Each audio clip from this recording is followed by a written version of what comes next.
welcome to a brand new episode of the Jampack Report today for October the 10th of 2019. Of course, my name is Samuel Adams, and 5 days a week, Monday through Friday, I bring you the hottest gaming news that you need to know right here on the Jampack Report, which is hosted on youtube.com/Samuel Adams Media, as well as podcast services around the world. So if you enjoy the show, hit that subscribe button, stay up to date, and get the show delivered to you every single weekday. But today we are going to be focusing on a story that I have not been including in previous episodes of the Jampack Report, because whenever I thought about making some kind of podcast, I wanted to make it an escape, where people could get away from the politics and the social unrest of the world and focus on the fun of tech and gaming news. But every now and again, a story comes along that needs to be addressed, and we are going to be talking about the Hong Kong protest and the Blizzard controversy that is attached to it as our headline story of the day. Then we will talk more about Apple selling Xbox controllers, Google Stadia, and the potential future of the service. Steam's Remote Play is going to be getting a buff. Mike Ybarra is leaving Xbox, and we will talk about even more gaming news. So without further ado, let's go ahead and dive into it. First off, Blizzard employees staged a walkout over Hearthstone Grandmaster's suspension. A small number of employees gathered around the famed orc statue to express solidarity with Blitzchung and Hong Kong. Blizzard's harsh punishment of former Hearthstone Grandmaster Blitzchung Ningwai over his call for the liberation of Hong Kong caused a powerful backlash against the company. According to a Daily Beast report, some of that reaction has come from within the company itself, as a small number of employees walked out of work yesterday afternoon to protest its actions. One employee who took part in the walkout said participation fluctuated between a dozen and 30 people over the course of the day, which represents a tiny fragment of the company's total workforce. But the employees gathered at Blizzard's famed orc statue, a highly symbolic location. Overwatch director Jeff Kaplan said earlier this year that Blizzard personnel do a champagne toast in front of the statue whenever a game ships. That is within view of the executive offices. The action Blizzard took against the player was pretty appalling, but not surprising, an employee told the site. Blizzard makes a lot of money in China, but now the company is in this awkward position where we can't abide by our values. A purported photo of the walkout was posted to the Hearthstone subreddit yesterday by someone claiming to be a Blizzard employee. It is not confirmed that the image actually comes from the walkout, but it certainly looks the part. Roughly 20 people are visible around the statue, several of them holding umbrellas, a highly visible symbol of the Hong Kong protest. The walkout is not the only way the Blizzard employees have used the orc statue to express their displeasure with the company's appeasement, as Hearthstone personality Brian Kibler put it earlier today of Chinese authorities. Yesterday, employees covered up inscriptions on the statue saying, quote, "Think globally," and, quote, "Every voice matters." I've reached out to Blizzard for comment, says Andy Chalk, but none has been received as of yet. So this is but a trunk of a tree of stories that has been surrounding Blizzard and the Hong Kong protest over the past few days. So, of course, this all originates from the harsh punishment of Blizzard's former Grandmaster in Hearthstone, of course, Blitzchung Ningwai. That was appalling, to say the least, because it's very rare that you see a company take such a stance as being against a pro-freedom movement in the spirit of continuing to do business in a region. That one was a bit shocking, to say the least. Then on top of that, Brian Kibler, the host, and of course a longtime fan of the card game genre, a longtime aficionado of that specific part of the gaming industry, was also taken out of the Hearthstone Grandmaster event. He has removed himself from that hosting position in solidarity and in protest to Blizzard. And then on top of that, between those two stories, you have tons and tons of people in the Blizzard gaming community, number one, canceling subscriptions. I've seen tons of people saying they're canceling their WoW subscriptions. People are deleting their accounts, and on top of that, if you can't delete your account, people are changing their names to Liberate Hong Kong or Free Hong Kong. People are making a movement out of this entire thing, and it really is getting a lot of light shined on it in the gaming industry, and overall, this is a global story, without a doubt, not only in the gaming space, but as somebody who does a lot of editing of global news, domestic news, this is something that is on the minds of people around the world, and all eyes are on Hong Kong at the time of making this video. But again, I do want to reiterate that it's very rare to see a company take a stance that is so against the values of the majority of the modern world in the name of continuing to do business in a region and in the name of continuing to make money. That's pretty gross. I'm not even going to beat around the bush with this one. History remembers whenever you make a specific statement like this, or whenever you make a move like this, because if a company is making some kind of timed exclusive content for a game, that at the end of the day is water under the bridge. It sucks, sure, but it really has no weight to it whatsoever. Whenever a company, in the name of continuing to do business, is against liberation of a nation and is against freedom, the simple idea of freedom that people are wanting, of democracy, you can't really backpedal from that too much. So I'm not sure exactly how this story is going to pan out, but I'll tell you right now, Blizzard is on the wrong side of history if they continue this kind of trend, and people aren't really going to be happy about the choices they have made. Now, will it end up hurting the business in the long run? That is yet to be seen, but truly, a gross statement to be made from a company. Just really appalling, in my opinion. But that's just my 2 cents. However, moving on, Apple is selling the Xbox wireless controller for you to use with Apple Arcade. You can now use your Xbox controller with your iPhone, iPad, Apple TV, and Mac. Apple's game streaming service Apple Arcade is now available on iPhone, iPad, iPod Touch, Apple TV, and Mac, and its 100-plus games are compatible with Xbox and PS4 wireless controllers. On Wednesday, Apple began selling Microsoft's Xbox wireless controller in its online store, with availability in stores on Friday. The controller, spotted earlier by Mac Rumors, cost $59.95 on both Apple's and Microsoft's websites. This marks the first time Apple has directly sold one of Microsoft's gaming controllers, Mac Rumors noted. The DualShock 4 controller from Sony has not yet appeared on Apple's site for sale, but it's possible that it will in the near future. And of course, you can always buy them from your local GameStop, your local Walmart, wherever you might get your stuff. You can always find them there. But with that being said, I do want to say that it's interesting to see Apple selling Xbox wireless controllers on the Apple Store.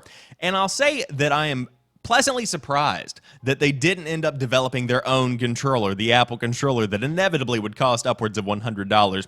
And I think this is one instance of Apple saying sometimes the competition has exactly what you need already. Hundreds and hundreds of hours of research and development went into the development of the controllers that are at hand. And so to directly integrate PS4 and Xbox One controllers into Apple Arcade, which again, many people already have, both adopted Apple Arcade and on top of that already have the controllers, then you already have that hardware and that availability in millions of households around the world. So if you did want to get an Xbox wireless controller from Apple, I almost said the Apple box. Ooh, that's a good idea. You can always buy one from the Apple Store directly or use the one you've got, or alternatively, you can get one from pretty much any retailer that sells electronics. But Google Stadia has its own controller, and apparently Google Stadia will be, quote, faster and more responsive than local gaming hardware. Google Stadia will be faster and more responsive than local gaming systems in a year or two, according to VP of Engineering Maj Bakar. Thanks to some precog trickery, Google believes its streaming system will be faster than the gaming systems of the near future, no matter how powerful they may become.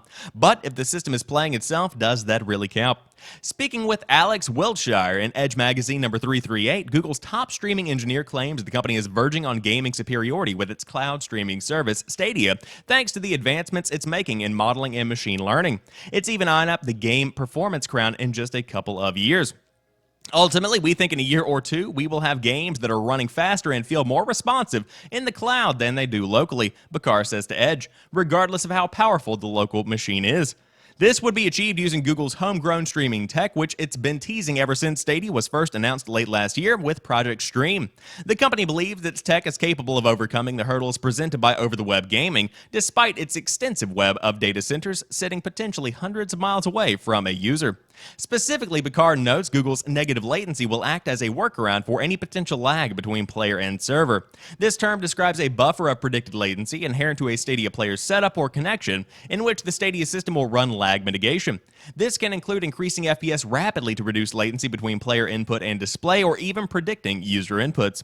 Yes, you heard that correctly. Stadia might start predicting what action, button, or movement you would like to do next and render it ready for you, which sounds rather frightening.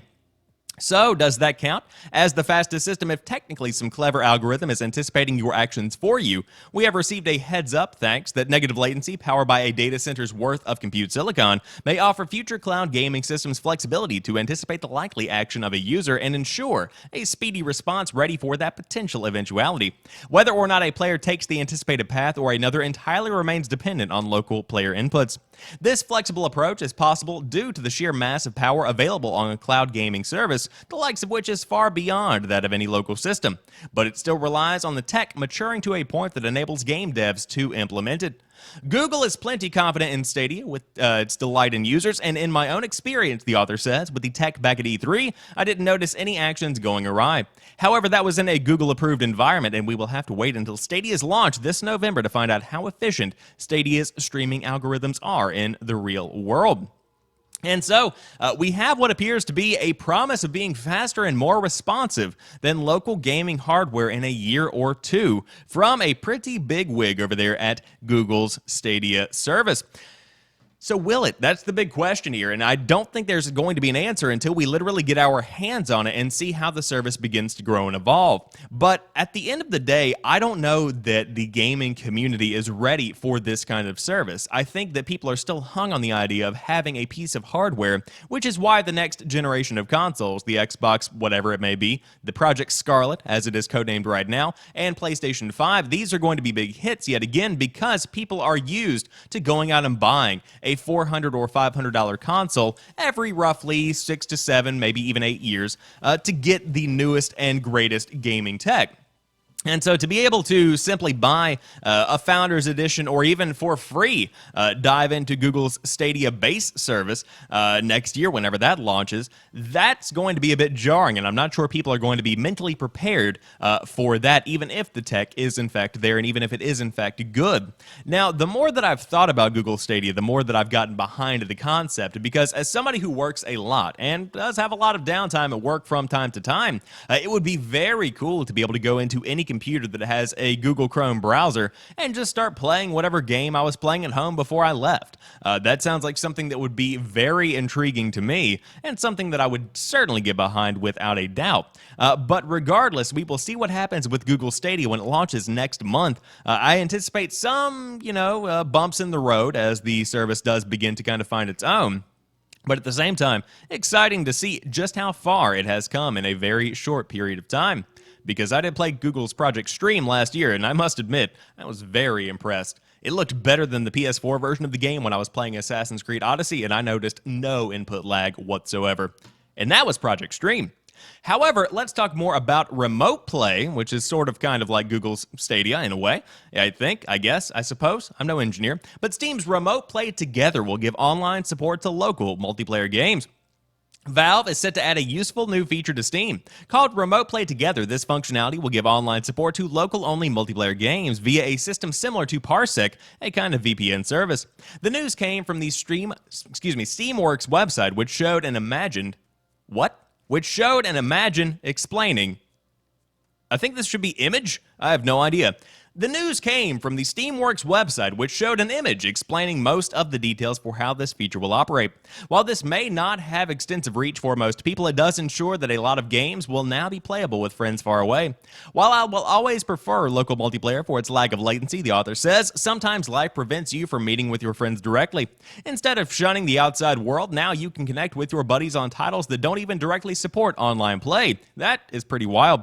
The feature is said to be rolling out on October the 21st in Steam's next beta update, and I know quite a few beat-em-ups I would like to try out with it. Very cool feature here. Now, as somebody who tends to play alone, I'm probably not going to be diving into this feature and using it to its greatest potential. But this frees up so many more games to have a legitimate multiplayer experience that really is going to bring a lot of value to somebody's backlog. I mean, if you are playing anything with local multiplayer, that is going to be a big deal for you. I think this is another example of just how fantastic the internet can be when it comes to being a tool for people to enjoy games, to be able to dive into any of these local multiplayer games and get somebody hundreds, maybe even thousands of miles away to play with you without even being in the same room or remotely the same state or even country. Amazing to see that actually come into being. But if you do want to dive in, again, it should be included with the next big update to Steam's beta version that's coming out on October the 21st. So see if it's something you might be interested in, and you could dive in and play some local multiplayer on the multiplayer space. However, let's talk more about this big executive leaving the company. A senior Xbox executive, Mike Ybarra, is moving on to greener pastures. Xbox's Vice President Mike Ybarra is leaving the company after 20 years. Ybarra tweeted the news, saying it's time for him to move on. "It's been a great ride at Xbox and the future is bright," Ybarra said. He has yet to clarify what his next venture is, but Ybarra confirmed the details will be revealed in the near future. Xbox boss Phil Spencer replied to Ybarra's tweet, thanking him for his work and wishing him the best in his next stage. "You have consistently driven to keep games at the center of everything we do," Spencer said of Ybarra. Ybarra had a short stint as a software development engineer at HP prior to joining Microsoft as a systems engineer in June 2000. He worked his way through the ranks before becoming Xbox's partner studio manager between 2011 and 2014. Ybarra entered the corporate side soon after, taking on the role of Vice President of Program Management of Xbox for a couple of years before landing in the VP role in January 2017. Similar to Microsoft, both Sony and Nintendo have experienced shakeups at the executive level. Earlier this month, Sean Layden confirmed he is leaving Sony. SIE Japan Asia's president Atsushi Morita announced his departure immediately following Layden's. Both positions have yet to be filled, but Kazuhiko Takeda, I am nailing these names today, will reportedly serve as a new corporate director of Sony's Japanese branch. Nintendo's president and COO Reggie Fils-Aimé announced he was retiring before E3 2019, though he was swiftly replaced. Wow, that one's a tongue twister, by Doug Bowser. It remains unclear who will take over Ybarra's role at Xbox. But of course, best of luck to Mike Ybarra. I will say the Xbox brand has had its ups and downs, but the future is looking bright if the hardware and the games are there for the next generation. But I think we are getting to a point when a lot of these big executives are beginning to kind of turn it over to the next generation. That's just something that tends to happen whenever people reach an age in which they can comfortably move on to another project or even retire, in the case of Reggie Fils-Aimé. And so, of course, with these people being in the industry since the late 90s, early aughts, that is something that is kind of to be expected in today's day and age. It's sad, but it's true. So to Mike Ybarra, congratulations on a job well done with the Xbox brand and other projects you have worked on, and best of luck in the near future. However, a sad report coming to us: Sony Interactive Entertainment lays off dozens in the UK and the US. SIE has laid off staff in both its Europe and America offices, a cross-discipline restructuring that took place the same day as Sony's big PlayStation 5 announcement. Sources speaking to VGC say that, at least in the UK offices, dozens were affected across marketing, PR, and other divisions. In the US, those layoffs extended to an unknown number on the creative services team as well. The restructure aims to bring control SIE's operations under a more centralized model, a shift that ultimately began last year and has now, according to VGC sources, seemingly led to a number of positions being made redundant since, including this week's SIEE layoffs. We have reached out to Sony for more information and will update following a response. Additionally, if you have someone you know or you yourself are affected by these layoffs, you can always email Gamasutra and share your story confidentially. This is always a bad story to read. As I always say whenever I talk about any kind of layoff, best of luck to those impacted. And I think that a lot of companies right now at the turn of the next generation and in preparation for the next generation are beginning to restructure and kind of cut the fat that might have developed over the course of the past few years, over the past few generations. And so apparently Sony Interactive Entertainment has laid off dozens in the UK and the US on the same day as the PS5 announcement. I feel like these companies might not necessarily handle the layoffs in the best way possible. Of course, we see stuff like what happened with Telltale last year when the entire company just shut down and all of a sudden, no 2 weeks, no benefits, nothing, just gone. That was a negative outcome, I would say, in the least. And then on top of that, you've got this announcement, the fact that you are going to be losing your job and you are going to be laid off on the same day as the PS5 gets a big debut with tons of new information and tons of new details. It's kind of like just some salt in the wound, a bit of a twist of the knife. Not really the most classy way to go about doing this, but hey, I suppose they never thought the story would come out. But if I know one thing about gaming journalists, they pay attention. Oh, they pay attention, and if you make any kind of move, they will know about it. However, again, best of luck to all impacted. But moving on, Rocket League's Halloween event this year is Stranger Things themed. Rocket League continues It's Haunted Hollow. Wait, let me just start over. Rocket League's Halloween event, Haunted Hollows, will this year feature a crossover with Stranger Things. The event will kick off Monday, October the 14th, after the launch of the game's October update. Available until November the 11th, Haunted Hollows will bring an updated version of the Farmstead Arena, themed after the Upside Down dimension from the Netflix series. Along with the new arena, you will also find new skins and trails for the game's cars. As with all Rocket League events, a Haunted Hollows event store will be available for the duration of the event. There, you'll be able to buy exclusive content using candy corn, which you'll earn by playing between October the 14th and November the 11th. I love Rocket League so much just because of the way that they handled the game. It's done so well. And I never thought that Rocket League would still be talked about in, October of 2019, whenever it was launched as a PlayStation Plus game day and date.